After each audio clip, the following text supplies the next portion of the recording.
और कोविड की तीसरी लहर की बड़ी इंपॉर्टेंट है, जहां आज स्वास्थ्य मंत्रालय की तरफ से दोबारा सभी राज्यों के लिए अलर्ट जारी कर दिया गया है और यह साफ कर दिया गया है कि अगर एसओपीज को फॉलो नहीं किया गया तो आने वाले दिनों में नुकसान हो सकता है। इधर कोविड से बचने के लिए यानी कोरोना वायरस से बचने के एहतियात के तौर पर सबसे पहले कोविड वैक्सीन, जिसे मुल्क भर के अंदर लगाया जा रहा है, ताहम अभी भी कई रियासतों से लगातार इस तरीके की इतलात है कि वैक्सीन कारी के निजाम में सुर्रत नहीं लाई गई है। ताहम मिनिस्ट्री फॉर होम की तरफ से जहां गुज़श्ता दिनों एक रिपोर्ट सामने रखी गई थी जिसमें यह कहा गया था कि अब जो तीसरी वेव होगी ये पीक होगी जनाब अक्टूबर के अंदर, लेकिन सितंबर से ही इसके आने की उम्मीद है। यानी सितंबर के अंदर शुरुआत होगी, अक्टूबर में इसकी पीक होगी। लेकिन माहिरीन का मानना है कि तीसरी वेव शायद उतनी तेज नहीं होगी जितनी दूसरी वेव में हमने हालात देखे हैं, क्योंकि अब बहुत बड़ी सारी चीजें जो है वो कंट्रोल में भी है। जानने की आज इसी पर कोशिश करेंगे क्योंकि ये बड़ा इंपॉर्टेंट है। सिर्फ एक दिन के बाद जनाब सितंबर का महीना है और मिनिस्ट्री की एडवाइजरी के मुताबिक सितंबर से अक्टूबर का महीना जो है ये इंतहाई अहम रहेगा और थर्ड वेव की हम बात करेंगे। हमारे साथ डॉक्टर DR राय साहब हैं, सेक्रेटरी IMA है इंडियन मेडिकल एसोसिएशन। बहुत बहुत शुक्रिया डॉक्टर राय हमारे साथ ज्वाइन करने के लिए। सर, बड़ा इंपॉर्टेंट ये है कि थर्ड वेव हमारे सामने है, एक्सपर्ट पैनल, होम मिनिस्ट्री और सभी लोग इसी की ओर इशारा कर रहे हैं कि जनाब सितंबर में शुरू होगा और अक्टूबर आते आते ये पीक पर होगा। आपका अपना एक्सपीरियंस क्या कुछ कह रहा है, क्योंकि आप डे वन से और आपका पूरा ऑर्गेनाइजेशन डे वन से इस पूरे मामले को देख रहा है, कहां पर आज पूरा भारत खड़ा है कोविड के हवाले से? आपने बहुत अच्छी बात पूछी। इस वक्त अगर हम देश की बात करें तो हमें बहुत सेटिस्फेक्शन है कि जिस प्रकार से हमारी वैक्सीनेशन की रफ्तार चल रही है वो बिल्कुल ठीक डायरेक्शन में जा रही है। मैंने आज से करीब 2 महीने पहले कहा था कि अगर हमें थर्ड वेव से बचना है तो हमको कम से कम हर रोज 1 करोड़ वैक्सीन करना चाहिए। मुझे बड़ी खुशी होती है और सरकार को इसके लिए धन्यवाद भी देंगे और डॉक्टरों को देंगे कि इन्होंने 1 करोड़ का टारगेट 2 दिन पहले पूरा कर दिया। अब सवाल उठता है कि देखिए सेकंड वेव के अंदर थोड़ी सी भी लापरवाही जो हुई हमारे साथ, तो हमको सेकंड वेव के अंदर कितनी मुश्किलों का सामना करना पड़ा। अस्पतालों में बेड नहीं थे, दवाइयों की कमी हो गई थी, ऑक्सीजन की कमी हो गई थी। तो सरकार ने उसको मद्देनजर रखते हुए थर्ड वेव के लिए सारी तैयारियां कर ली। अभी भी मैं कहता हूँ, I am keeping my finger cross. कुछ लोग कहते हैं कि थर्ड वेव हमारी अक्टूबर में आएगी, कुछ लोग कहते हैं हमारी थर्ड वेव सितंबर से चालू हो जाएगी। मैं इसको इस रूप में कहता हूं कि हमने सेकंड वेव के अंदर बहुत कुछ खोया है, बहुत हमने तकलीफें सही हैं और सरकार बार बार, डॉक्टर समाज बार बार समाज को ये कह रहा है कि आप लोगों को अगर कोई थर्ड वेव से भी बचाएगा तो आपका परहेज और आपका प्रोटोकॉल जो कि कोविड का प्रोटोकॉल है, भूल जाइए थर्ड वेव सितंबर में आती है या अक्टूबर में आती है। आप अपने आप को इम्यूनाइज करवा लीजिए, अपने सोशल डिस्टेंसिंग जो आपके प्रोटोकॉल है, appropriate protocol for the Covid है, उसको ऑब्जर्व कीजिए। जबरदस्ती आपको भीड़ में नहीं मत जाइए। अगर मैं अभी थोड़ी बात कहूं तो आप देखिए अभी हमारे 5-6 स्टेट के अंदर हमारे केसेस 43,000 पर डे के ऊपर 54 केस। उसके अंदर देखिए केरला और महाराष्ट्र टॉप पर है।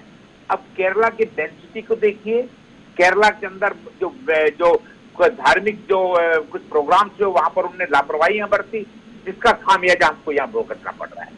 तो मैं इस वक्त कहूंगा आज भी जन्माष्टमी की सबको हमारी तरफ से हार्दिक शुभकामनाएं हो, लेकिन जन्माष्टमी को दिमाग में रखते हुए हमको मंदिरों में भी भीड़ नहीं करनी चाहिए, हमको वहां पर भी सोशल डिस्टेंसिंग का मेंटेन करना चाहिए। ईश्वर भी ये कहता है कि मेरी पूजा करो लेकिन अपनी लिमिट्स में रहे, ज्यादा दूर करने से कोई फायदा नहीं होगा। और सबसे बड़ा सवाल यह है थर्ड वेव का जो है, मैं जो हमारी जो एक्सपर्ट बॉडीज बैठी हैं उनका भी कहना है कि थर्ड वेव आएगी लेकिन उससे ये उतनी सीवियर नहीं होगी जितनी कि सेकंड वेव थी। हम चाहते हैं ऐसे ही रहे, लेकिन हमको उसके बावजूद अपने आप को बचाना बहुत जरूरी है।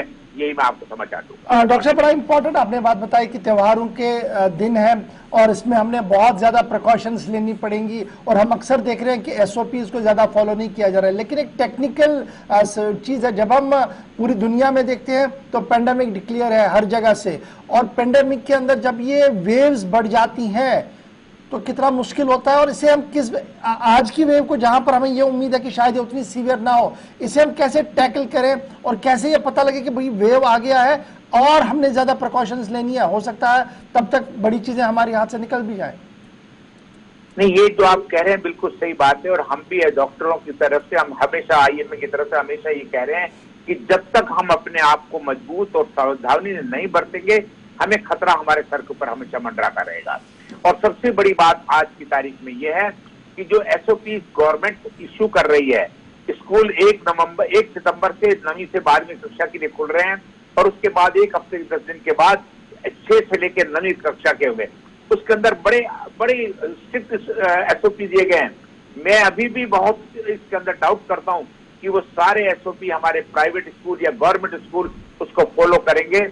एक बात अच्छी है कि सरकार ने ये भी कह दिया कि अगर पेरेंट्स नहीं चाहते तो स्कूल को न भेजें। तो मैं तो ये भी कहूंगा कि हमें अभी अगर 15 दिन 20 दिन और इंतजार करें स्कूलों के लिए तो कोई बुराई नहीं होगी छोटे बच्चों के लिए, जहां पर कि प्रोटोकॉल मेंटेन करना बहुत मुश्किल है, बच्चों को डिसिप्लिन में लाना बहुत मुश्किल है। और एक क्लास के अंदर 50 बच्चे बैठते हैं, अगर आप उनके 6 फीट की डिस्टेंस दोगे तो आप उनको कहां से एकोमोडेट करोगे, कितनी शिफ्ट चलाओगे? तो ये सारी चीज देखनी। इन सबके बावजूद मैं एक बात जरूर कहूंगा, जो मैंने आज से 2 महीने 3 महीने पहले कही थी, अगर हम अपनी जनता को 75 करोड़ 80 करोड़ लोगों को वैक्सीनेट कर दें तो हमको थर्ड वेव से डरने की जरूरत नहीं है। डॉक्टर साहब, बड़ा इंपॉर्टेंट है इस थर्ड वेव के बारे में, प्रिकॉशंस और सब चीजें जो है वो ऑलरेडी गवर्नमेंट की तरफ से कही गई है, आईएमए अपनी तरीके से, डॉक्टर्स अपने तरीके से कह रहे हैं। लेकिन बड़ा सवाल ये है कि सेकेंड वेव अभी चल ही रहा था, कहा गया कि जनाब थर्ड वेव जब आएगा तो इसमें जी अब बच्चे इन्वॉल्व होंगे, इसलिए गवर्नमेंट ने प्रिकॉशंस लेना शुरू कर दिया। इंफ्रास्ट्रक्चर वाइज हमारे पास है नहीं उतना बड़ा इंफ्रास्ट्रक्चर कि बच्चों को हर जगह पर प्रोटेक्ट किया जाए। ये थर्ड वेव में बच्चों का आना, ये थोड़ा सा अगर कुछ इस पर रिसर्च हुआ हो, क्या कुछ अभी तक है? क्योंकि अभी हमारे हाथ में वैक्सीन भी नहीं है बच्चों के लिए। देखिए, अगर आपको मैं थोड़ा सा पीछे लेके चलूं, जिस वक्त कोरोना आया था उस पहली वेव के अंदर बुजुर्गों को बहुत ज्यादा असर हुआ था। सबसे ज्यादा जो कम्युनिटी हमारी इफेक्ट हुई थी, बुजुर्ग लोग, सीनियर सिटीजन हुए थे। सेकेंड वेव के अंदर यंगस्टर्स को बहुत इफेक्ट पड़ा, एडोलेसेंट यानी कि 35-40 साल के लोग बहुत इसके अंदर इफेक्ट आए। तो जिस प्रकार से वेरिएंट हमारे मॉडिफाई हो रहे थे, वेरिएंट बन रहे थे, एक के बाद एक हो रहा था, तो उसके अंदर ये कहा गया कि हो सकता है थर्ड वेव जो है ना यंगस्टर बच्चों को अफेक्ट करेगी। और उसी के देखते हुए सेकेंड वेव के बाद जो न्यू वेरिएंट आए, डेल्टा वगैरह आए, तो उसने कुछ नंबर के बच्चों को इन्फेक्ट भी किया। किसी स्टेट के अंदर तो एक ही शहर के अंदर 100 बच्चे 80 बच्चे इन्फेक्ट हो गए। तो ये एक हमारे लिए वार्निंग थी कि ये बच्चों को इफेक्ट कर सकता है।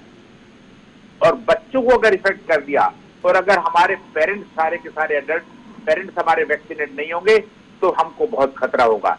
अगर बच्चों के साथ अगर हमने पेरेंट्स को वैक्सीनेट कर दिया तो बच्चे अगर इन्फेक्ट भी होते हैं तो कम से कम हमको डरने की जरूरत नहीं होगी। लेकिन ये एक बहुत बड़ा खतरा था जिसकी वजह से बार बार कहा गया। और बच्चों के लिए एक स्पेशल वार्ड होते हैं, आईसीयू बच्चों के अलग ढंग से होते हैं, उनका एक प्रोटोकॉल अलग ढंग से होता है। सरकार ने, हम लोगों ने सारे ने बैठ के इस प्रकार की साधन जुटाए हैं कि हमको बच्चों के आईसीयू की कमी ना पड़े, बच्चों की बेड की कमी ना पड़े और ऑक्सीजन की कमी ना पड़े। अगर हमारे ऊपर थर्ड वेव खतरनाक भी आती है हम उसको संभालें। फिर मैं कहूंगा इसके बावजूद हम संभले ना संभले, आपको संभलना है, आपको बाहर नहीं निकलना है, आपको परहेज करनी है, आपको प्रोटोकॉल मेंटेन करना है और अपने आप को वैक्सीनेशन लगवाना है अगर थर्ड वेव से बचना है तो। बहुत बहुत शुक्रिया डॉक्टर रॉय साहब हमारे साथ ज्वाइन करने के लिए। और डॉक्टर साहब का बड़ा सिंपल सा फंडा है जी, सब चीजें अपनी जगह है, लेकिन अगर प्रोटोकॉल और वैक्सीनेशन को हाथ में लिया जाए तो बड़ी चीजें जो है टल सकती है। क्योंकि अब आप ये समझ लीजिएगा अगले 2 महीने वजारत दाखिला और वजारत सेहत की तरफ से एडवाइजरियां जो है अगर आप उनको खंगालेंगे तो ये 2 महीने आपकी पीक हो जाएंगी थर्ड वेव की, जिसमें बच्चों को बराह रास्त असर हो सकता है। इसलिए मॉल बाहर तो आप जा रहे हैं, अब स्कूल कॉलेज भी खुल रहे हैं, तो एहतियात बहुत ज्यादा बरतिएगा, क्योंकि अगर आप एहतियात बरतने में कामयाब हुए तो कहीं ना कहीं न सिर्फ आप खुद का भला करेंगे बल्कि आसपास की सोसाइटी पर भी एक बड़ा एहसान ये होगा। बढ़ते हैं।